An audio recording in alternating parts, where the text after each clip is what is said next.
আসসালামু আলাইকুম বন্ধুরা, অ্যাকাউন্টিং লার্নার্স ক্লাসরুমের পক্ষ থেকে আপনাদের সকলকে স্বাগতম।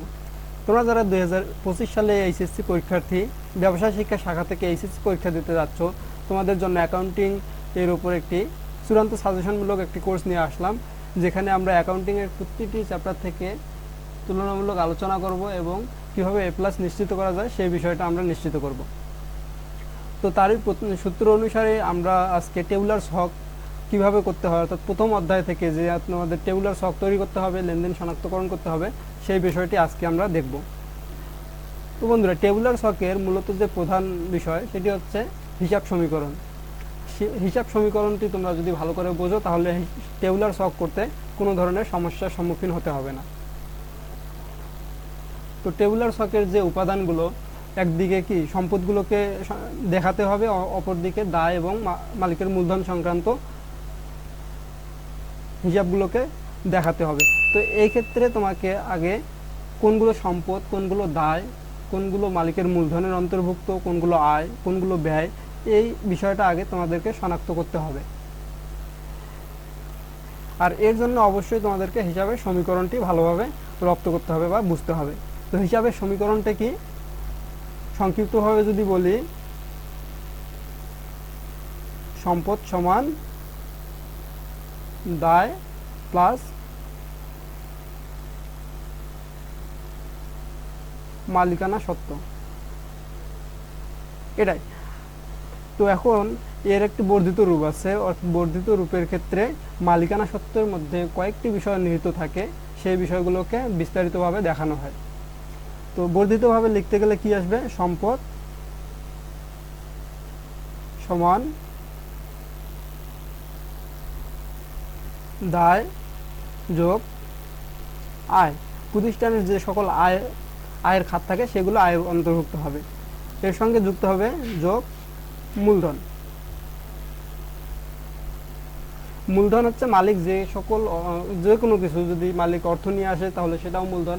মালিক অর্থ এর ব্যতিরেকে অন্য কোনো কিছু, পণ্য, কোনো আসবাবপত্র, কোনো স্থায়ী সম্পদ যদি নিয়ে আসে সেগুলো মূলধনের অন্তর্ভুক্ত হবে।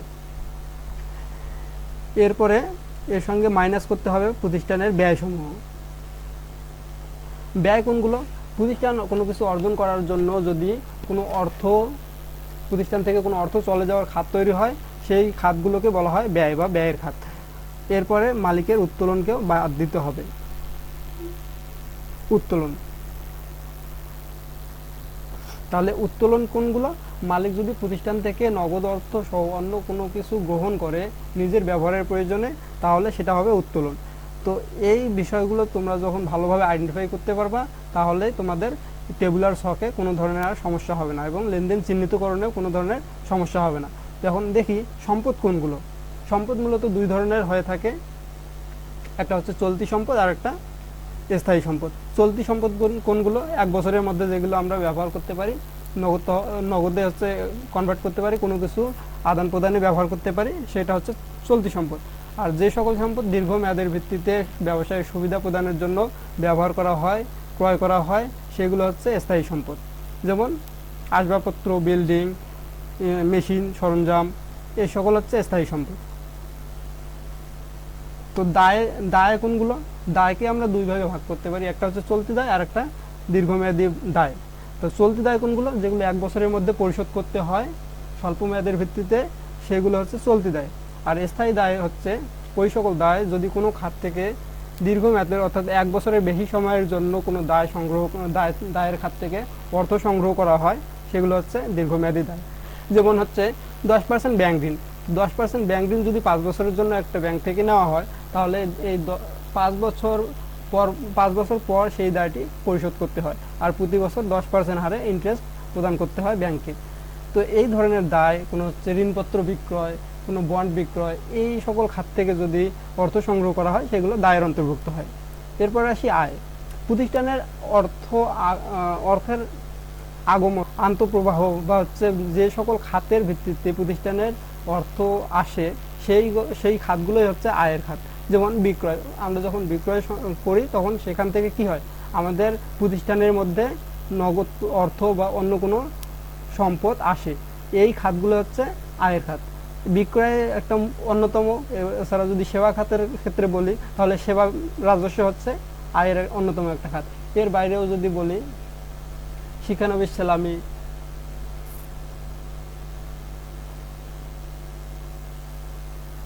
শিক্ষানবিশ সেলামি, কমিশন আয়, এই ধরনের আয়। তারপর হচ্ছে বাট্টা, যদি আমরা কোনো বাট্টা বা ছাড় পাই তাহলে সেগুলো আমাদের আয়ের অন্তর্ভুক্ত। আর এরপর হচ্ছে মূলধনকে যোগ করতে হচ্ছে। মূলধন তো এর আগেই বললাম, মালিক যদি কোনো কিছু নিয়ে আসে প্রতিষ্ঠানে, সেটা হতে পারে নগদ অর্থ, হতে পারে স্থায়ী কোনো সম্পদ বা অন্য কোনো কিছু পণ্য হতে পারে, সেগুলো আমাদের মূলধনের অন্তর্ভুক্ত করতে হবে। এরপর কি আছে? ব্যয়। ব্যয়ের খাত হচ্ছে ওই সকল খাত যেগুলোর মাধ্যমে, যে খাতের অধীনে প্রতিষ্ঠান থেকে সম্পদের, হতে পারে সেটা নগদ অথবা অন্য কোনো সম্পদ, সম্পদের আউটফ্লো, অর্থাৎ হচ্ছে সম্পদ হচ্ছে আমাদের প্রতিষ্ঠান থেকে চলে যায়, যে সকল খাত থেকে প্রতিষ্ঠান থেকে সম্পদ চলে যায় সেইগুলো আমার ব্যয়ের অন্তর্ভুক্ত। যেমন ক্রয় করলে আমার কি হয়, হয়তো বা ক্রয় করলে আমার নগদ সম্পদ কমে যায় বা ব্যাংকের টাকা চলে যায়। এছাড়া বেতন প্রদান, মজুরি প্রদান, ভাতা প্রদান, যত ধরনের আছে এই সকল অংশকে বলা হয় ব্যয়ের খাত। তো এই ব্যয়গুলোকে কি করতে হয়? হিসাব সমীকরণ অনুযায়ী ব্যয়গুলোকে আমাকে মাইনাস করতে হবে দায় এবং মূলধনের সঙ্গে। এরপর মালিকের উত্তোলন। উত্তোলন কি হবে? উত্তোলন হচ্ছে উত্তোলন কয়েক ধরনের হতে পারে। এটা হচ্ছে নগদ উত্তোলন হতে পারে, এরপর পণ্য উত্তোলন হতে পারে, এরপর বিক্রয়লব্ধ অর্থ থেকে উত্তোলন হতে পারে। এ ধরনের যে ধরনের উত্তোলনই দেওয়া থাক না কেন, উত্তোলনকে আমাকে উত্তোলনের অধীনে নিয়ে আসতে হবে এবং সেটা হিসাব সমীকরণে মূলধন দায় থেকে মাইনাস করে দেখাতে হবে। তো এই ছিল আমাদের হিসাব সমীকরণ। এই হিসাব সমীকরণটা তোমরা ভালো করে বুঝতে পারলে আমাদের পরবর্তীতে যে অঙ্কটা করব, অর্থাৎ টেবুলার ছকের একটা আমরা বিস্তারিত অঙ্ক নিয়ে আলোচনা করব, যেটাতে মোটামুটি সকল ধরনের লেনদেন আছে, যেটা করতে পারলে, যেটা সলিউশন করতে পারলে আর অন্য কোনো অঙ্কে সমস্যা হওয়ার কথা না। তো বন্ধুরা, চলো সেই অঙ্কটি আমরা দেখি। তো তোমরা যে এখানে অঙ্কটি দেখতে পাচ্ছ, এই অঙ্কটি মূলত আজকে আমরা সমাধানের চেষ্টা করব। এখানে মোটামুটি সকল ধরনের লেনদেন দেওয়া আছে। এর বাইরে তোমাদের টেবুলার ছকের জন্য এর বাইরে অন্য কোনো লেনদেন আসার সম্ভাবনা নেই। এই লেনদেনগুলো যদি সম্পূর্ণ করতে পারো, অর্থাৎ বুঝতে পারো, তাহলে তোমাদের টেবুলার ছকে আর কোনো সমস্যা হবে না।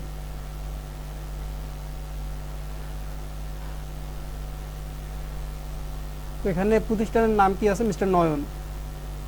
মিস্টার নয়নের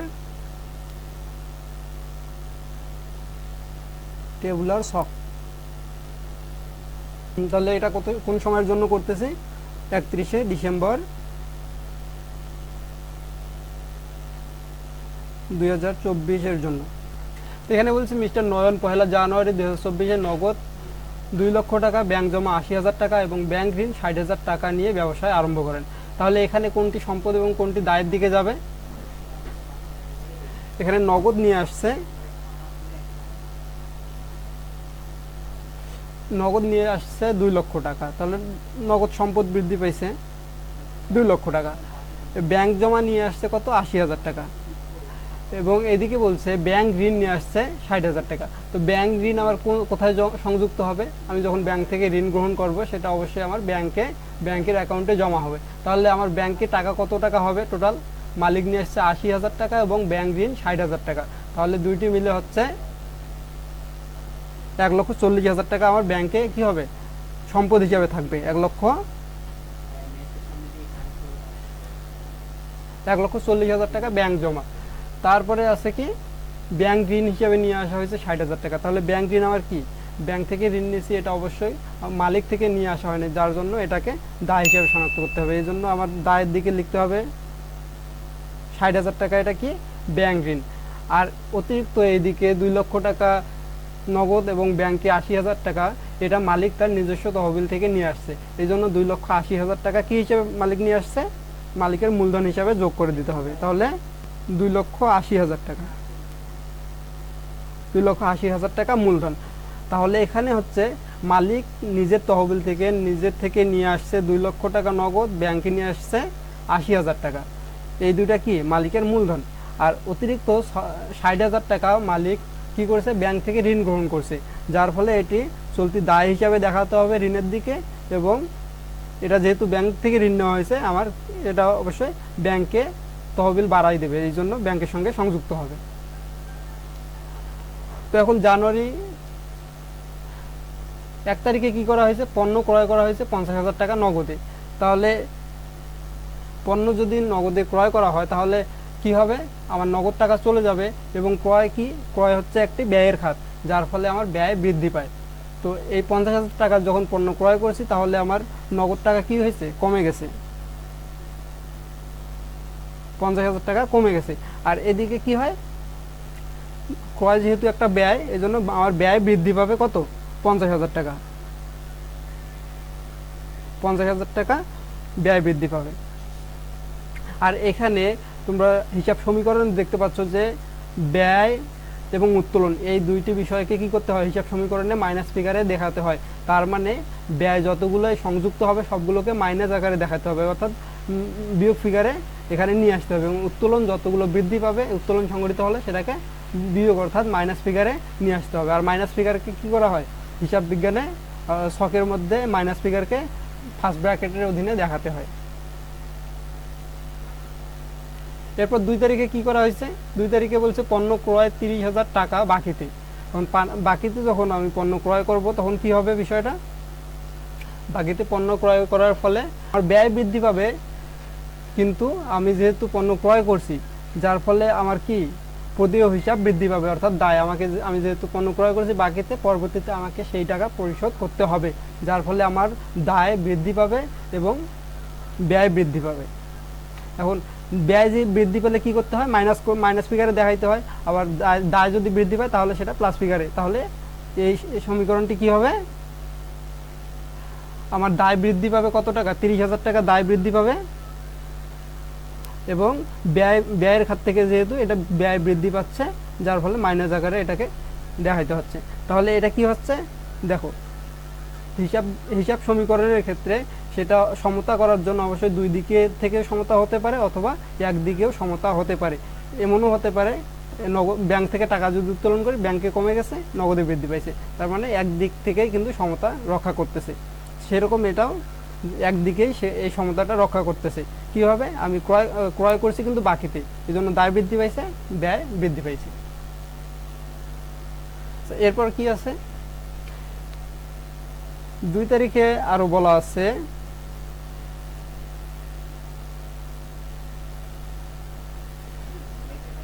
দুই তারিখে কি বলছে, আসবাবপত্র ক্রয় 10,000 টাকা। এখন আসবাবপত্র ক্রয় করা হয়েছে কি 10,000 টাকা। তা আসবাবপত্র আমার কি স্থায়ী সম্পদ, আর ক্রয় যেহেতু করছি, যার ফলে আমার নগদ টাকা চলে গেছে, যার ফলে আমার নগদ কত টাকা কমে গেছে, 10,000 টাকা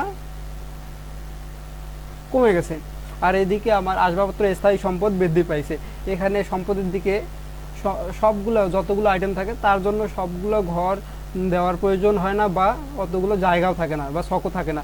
এই জন্য আমাকে হিসাব করে দেখতে হবে কোন কোন বিষয়গুলো অতিরিক্ত বা বেশি বেশি আছে, সেইগুলোকে আগে নেব, তারপর যেগুলো কম থাকে সেগুলো অন্যান্য হিসাবের মধ্যে অন্তর্ভুক্ত করে নেব। তাহলে আমার এটা যেহেতু স্থায়ী সম্পদ আসবাবপত্র, সেটাকে আমি অন্যান্য সম্পদের অধীনে নিয়ে আসলাম। এখানে কি হয়েছে, নগদ সম্পদ কমে গেছে এবং স্থায়ী সম্পদ আসবাবপত্র বৃদ্ধি পাইছে। এবার 3 নম্বরে বলছে পণ্য ক্রয় 50,000 টাকা, যার 10% বাট্টায়। আচ্ছা, এই যে ক্রয়ের সময় বা বিক্রয়ের সময় যে সকল বাট্টা অন্তর্ভুক্ত হয় বা হিসাব করা হয়, বাট্টা দেওয়া থাকে, সেইগুলোকে কি বাট্টা বলে, কারবারি বাট্টা। আর কারবারি বাট্টা হিসাবের অন্তর্ভুক্ত হয় না, এই কারবারি বাট্টাকে বাদ দিয়ে আমাকে হিসাব করতে হয়। তাহলে যেহেতু 10% বাট্টা 50,000 টাকার পণ্য ক্রয় করা হয়েছে নগদে, তাহলে নিট ক্রয় এখানে কত হবে, 10% 50,000 হচ্ছে 5,000। এই 5,000 টাকাকে হিসাবের বাইরে রাখতে হবে, অর্থাৎ কারবারি বাট্টা হিসাবে নিয়ে আসা যাবে না। তাহলে এখানে ক্রয় হবে 5,000 টাকা বাদ দিলে হচ্ছে 45,000। এই 45,000 টাকা ক্রয় হিসাবে দেখাতে হবে। এবং যেহেতু নগদে ক্রয় করা হয়েছে, এই জন্য 45,000 টাকা কি হয়েছে, আমার নগদ থেকে কমে যাবে। 45,000 টাকা নগদ থেকে কমে যাবে এবং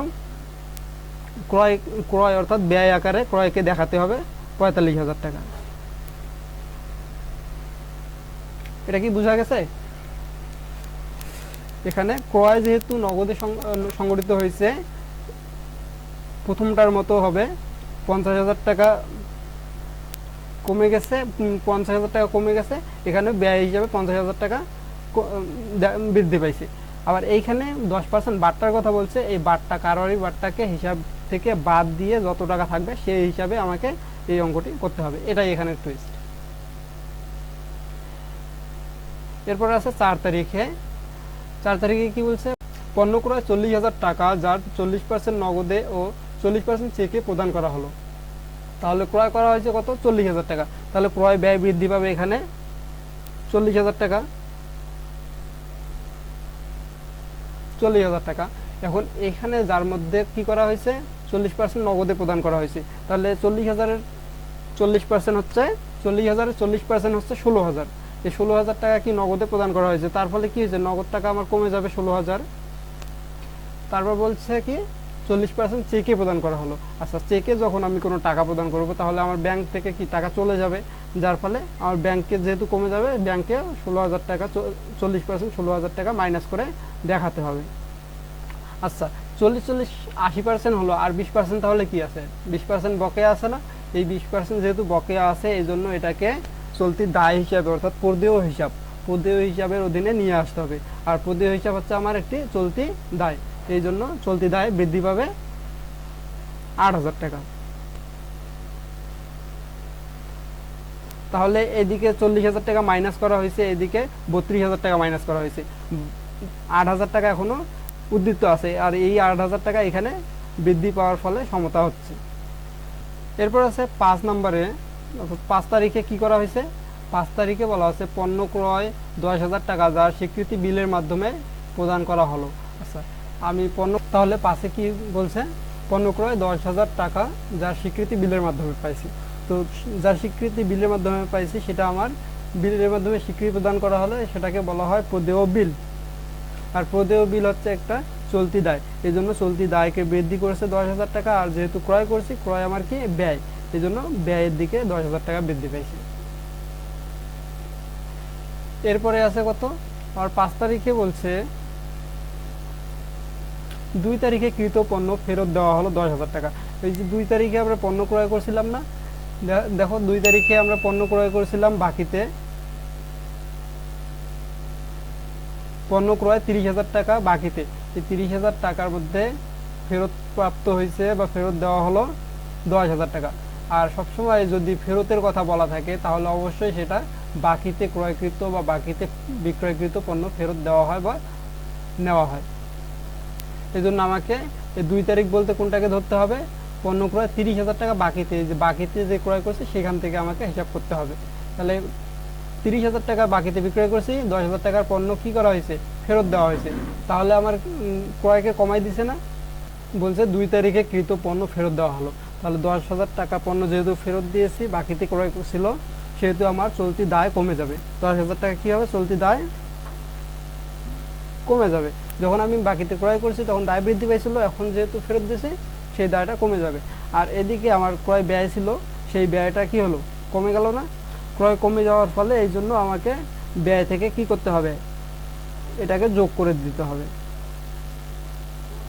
তাহলে বিষয়টা কি হচ্ছে, যেহেতু আমার চলতি দায় কমে গেছে, ক্রয় ফেরত দেওয়া হয়েছে, এই জন্য চলতি চলতি দায় হিসাবে কমাই দিতে হচ্ছে।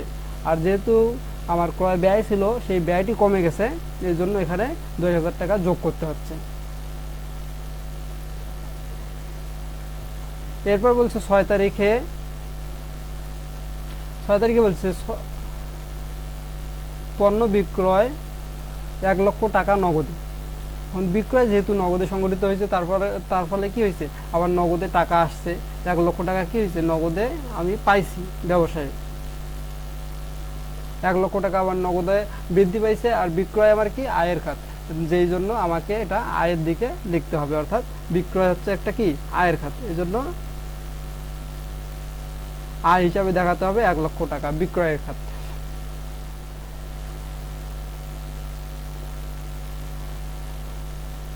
এরপর 6 তারিখে বলছে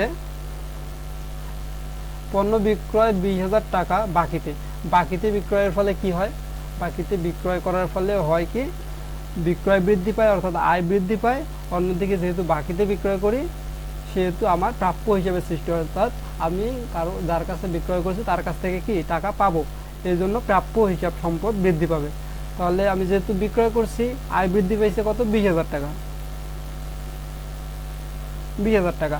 এদিকে আমি যেহেতু নগদে টাকা পাই নাই, অর্থাৎ সেই টাকাটি আমি পরবর্তীতে পাবো, এই জন্য এটাকে বলা হয় প্রাপ্য হিসাব। এই জন্য প্রাপ্য হিসাব বৃদ্ধি করতে হবে 20,000 টাকা।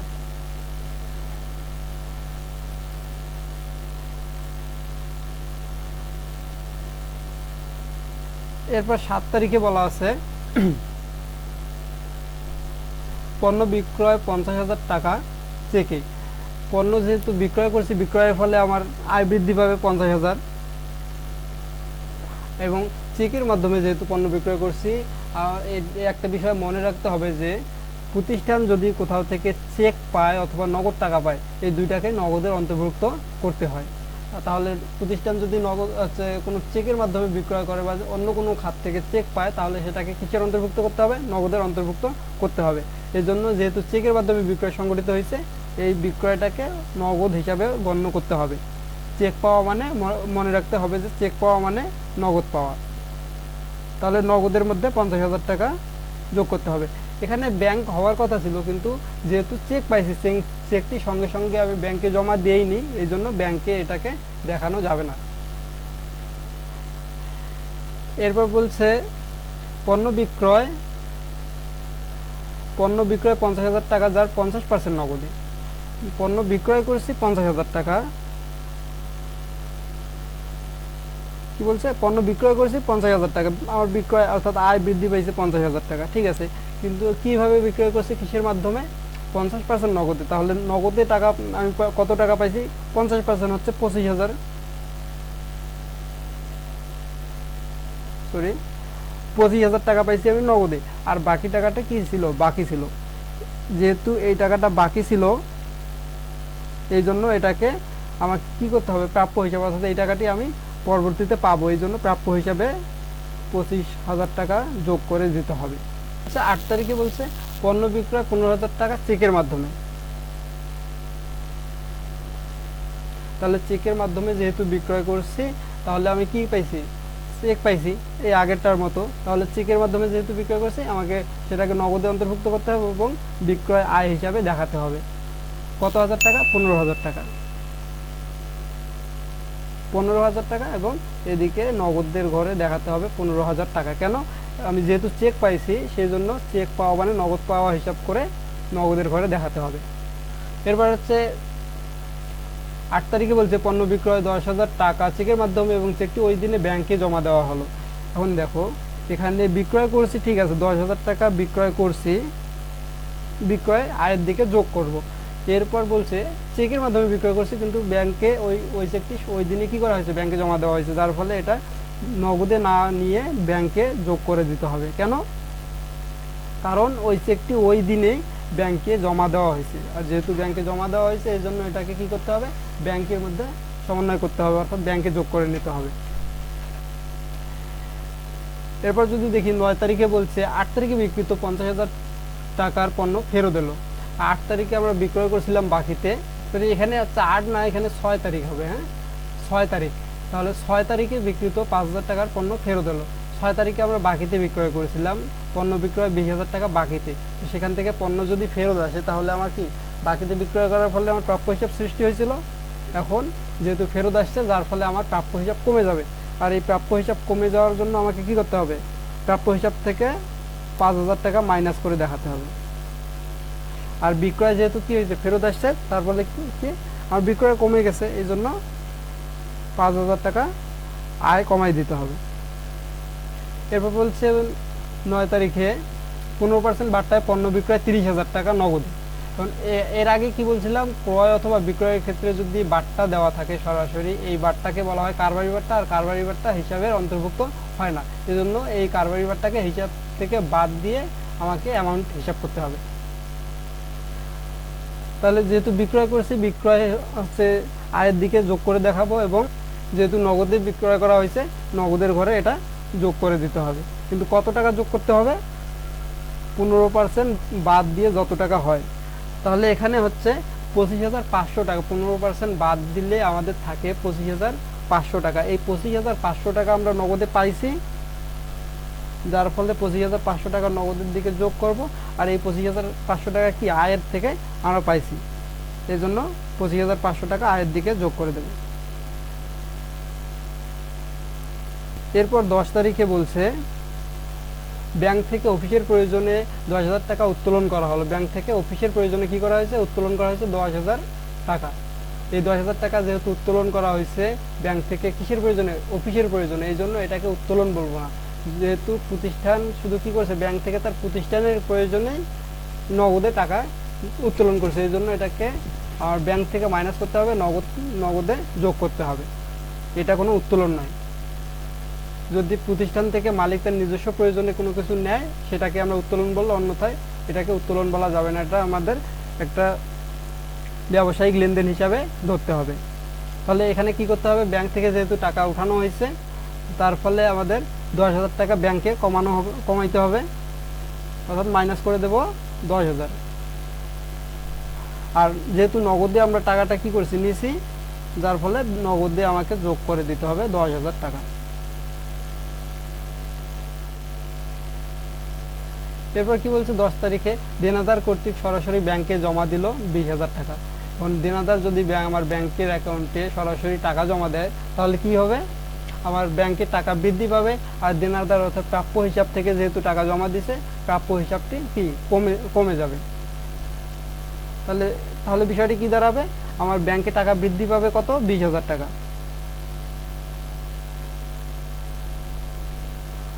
20,000 টাকা বৃদ্ধি পাবো, এবং যেহেতু প্রাপ্য হিসাবের থেকে আমার এই 20,000 টাকা আসছে, এই জন্য প্রাপ্য হিসাবে কি করতে হবে, 20,000 টাকাকে মাইনাস করে দেখাতে হবে। তো বন্ধুরা,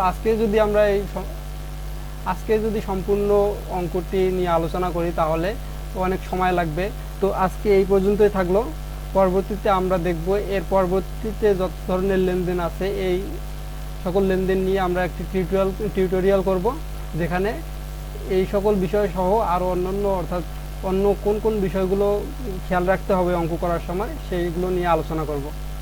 ভিডিওটি যদি ভালো লেগে থাকে তাহলে অবশ্যই লাইক, কমেন্ট, সাবস্ক্রাইব করবা।